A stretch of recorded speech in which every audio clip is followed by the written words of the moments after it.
Daisy's Chain. Love, Intrigue and the Underworld on the Costa del Sol. Written by Owen Jones. Narrated by William Merrin Hill. Published by TekTime. 1. La Villa Blanca, Marbella, 1995. Teresa was lying on her back on the bed, breathing deeply with a wide grin on her face, next to her boss, John, who at 65 had taken far too much punishment in life to be able to take an active role in making passionate love himself.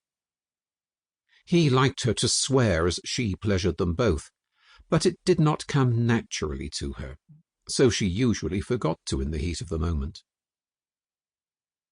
Teresa was 42, and proud to have John as her lover. In fact, she had loved him for years, despite the large age gap. She had first been attracted to the distinguished Englishman when he had used to come to buy things from her in Fuengirola market, and had fallen in love with him since almost the first day he had taken her on as his cook and housekeeper. Little did she know at the time that his frequent visits to the market had been excuses to see her. "That was great, Terry girl. Oh, yes, you're enough to make a grown man cry." Teresa rolled over towards her lover onto his waiting right arm. She put her right arm across his chest as they kissed.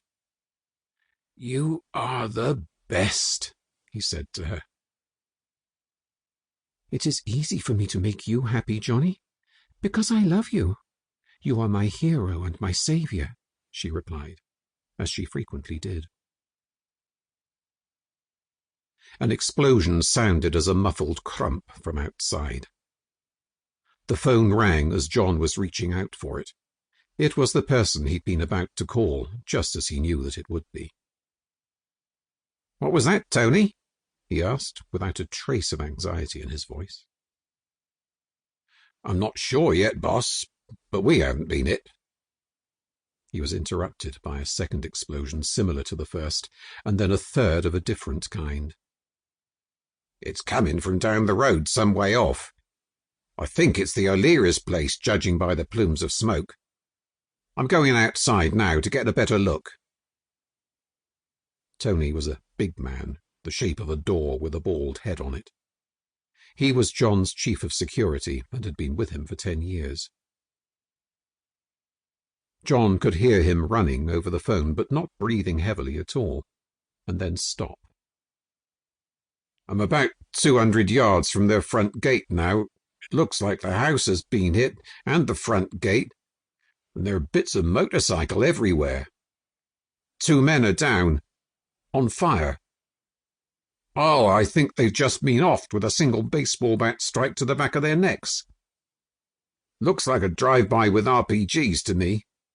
I'm coming back in. I don't want to be nabbed as a witness to this." "No, of course not. Come back and play dumb, but see what you can find out on the QT.